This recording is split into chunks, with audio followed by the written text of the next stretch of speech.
Muy buenas noches.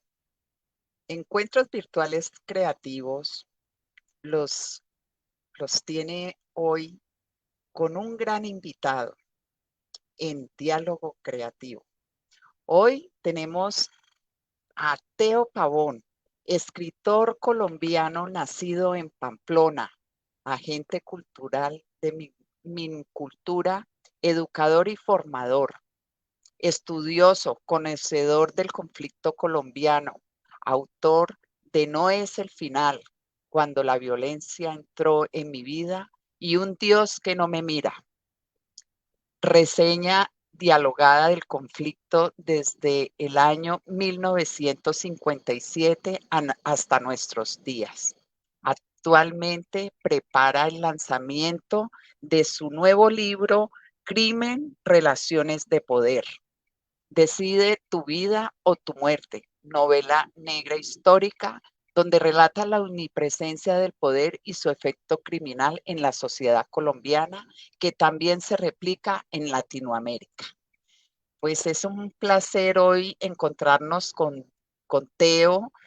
Vamos a tener una charla, una conversación en profundidad con varios temas y pues yo, Diana Pertús, acompañándolos y conduciendo este maravilloso programa. Con ustedes, Teo Pavón, un gusto tenerlo esta noche. Y pues, Teo, ¿qué te digo? Feliz de encontrarme hoy contigo. Muchísimas gracias, Diana, por esta invitación. Un saludo muy especial para ti, para todos los escritores para que se encuentran en este universo, y porque definitivamente escribir es la mejor manera de continuar existiendo en la posteridad. Y aquí, dispuesto a conversar contigo acerca de diferentes temas que tienen que ver con ese maravilloso arte que tenemos nosotros, que lo hemos convertido en oficio. Yo creo que somos de las personas más afortunadas cuando nuestro oficio es arte y es lo que nos gusta hacer. Gracias. Ay, qué bueno, Teo. Cuéntanos de tus obras. Háblanos un poquito de cada una de ellas, como para que las personas que nos están siguiendo y nos están escuchando sepan qué es lo que nos cuenta Teo a través de sus escritos. Bueno, Teo Pavón es un colombiano que por circunstancias de trabajo y laborales ha tenido la fortuna de conocer el país. Lo conozco a profundidad, tal vez pudiera decirse. Lo conozco a pie, a caballo, en mulas, en canoas, por los ríos, por las montañas. He sido educador y luego me convertí en formador cultural porque entendí que es a través de la cultura como nosotros podemos formar a la sociedad, porque no se trata de formar ni niños ni jóvenes, sino formar a la sociedad. Entonces, en ese ir y venir he tenido la dichosa oportunidad de conocer a muchas personas que cuentan muchas historias, algunas historias tristes, otras historias alegres, pero en fin, esa es la vida. Y lógicamente en el recorrer geográfico del país me he encontrado en los distintos lugares donde el conflicto ha venido creciendo, formándose. Lo he visto el conflicto colombiano, lo he visto mutar de una manera y de otra. Y eso me llevó a decir, bueno, hay que escribir, pero no escribir sobre el conflicto exactamente, porque si nosotros miramos las bibliotecas, todas las bibliotecas están llenas de muchos textos del conflicto.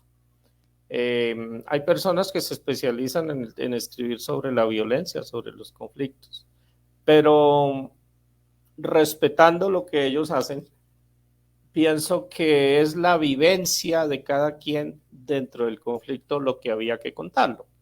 Entonces, por esa razón terminé a manera biográfica de escribir, de hacer una publicación que se llama No es el final, donde el protagonista cuenta la manera como desde su ingreso a la universidad fue comenzando a ser reclutado, para utilizar un término conocido actualmente, a ser reclutado por ideologías. Entonces estamos sobre el año de 1980, un joven estudiante llegado de la provincia comienza a ser reclutado, como te digo, por las ideologías, en un momento en que se estaba viviendo la Guerra Fría entre los Estados Unidos y la Unión Soviética, y cada uno desde su poderío como potencia, entonces decidió también tener un control en Latinoamérica, porque Latinoamérica se convirtió como en el campo de batalla de las ideologías. Entonces, la Unión Soviética y China, utilizando a Cuba como trampolín, comenzaron a penetrar, digamos, los pueblos latinoamericanos.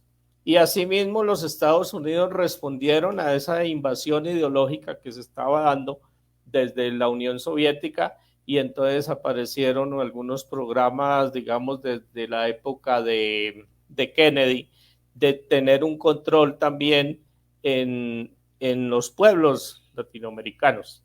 Y eso terminó enfrentando a los latinoamericanos y por supuesto a nosotros colombianos en unos contra otros, pero realmente lo que estaba sucediendo en ese momento era el enfrentamiento entre las dos grandes potencias, que eran los Estados Unidos y la Unión Soviética. Y terminamos, como siempre pasa, siendo víctimas de ese conflicto. Entonces, no es el final, el protagonista comienza a contar toda esa historia, y cuando siente que ya le es imposible estarle diciendo que no a los reclutadores ideológicos, entonces termina yéndose a recorrer su país, porque ese protagonista es un escritor,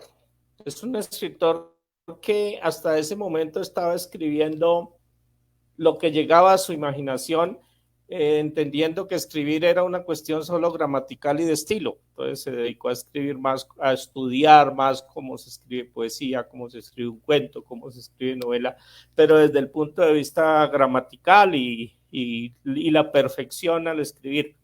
Sin embargo, hace una reflexión y se dice, bueno, pero es que lo que hay que escribir es lo que se vive. O sea, yo no puedo hacer una descripción de la lluvia en la selva o de una tormenta en la selva si nunca he ido a la selva. Entonces decidió hacer un viaje, hacer de su vida un viaje en el que podía conocer, y comienza a describir lo que va conociendo. Para ese momento, ese personaje que aparece en No es el final, le llega un libro a sus manos que se llama La Vorágine, escrito por José Eustacio Rivera, y en medio, digamos, de su utopía de escribir lo que está viviendo, decide hacer el mismo viaje de Arturo Cova con Alicia, y se va para los llanos orientales y recorre los llanos orientales y conoce el tema de la cauchería, la colonización, las comunidades indígenas y toda esa cantidad de cosas. Y entonces él comienza a narrarnos cómo fue que llegó hasta allá, cómo fue que tomó los vuelos para caer en territorios, digamos, que parecían inhóspitos y desolados, pero allí termina encontrándose con que hay otras comunidades, con que hay otras personas, unas personas que tienen, digamos, una vida mucho más tranquila, porque no están influenciados por ninguna ideología. Sin embargo,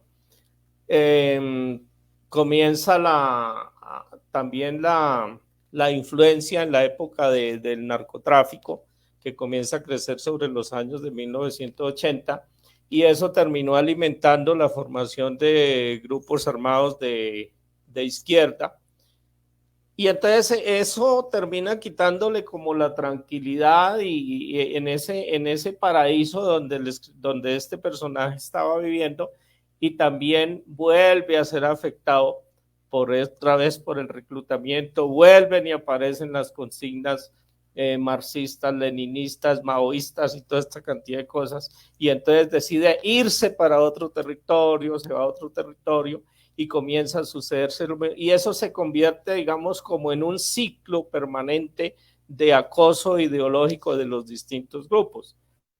Mientras en el entretanto, pues construye su vida profesional y empresarial, pero también termina siendo afectado. Entonces, la otra parte se la dejo para que cuando la lean sepan qué fue lo que finalmente pasó por este personaje. ¿Cómo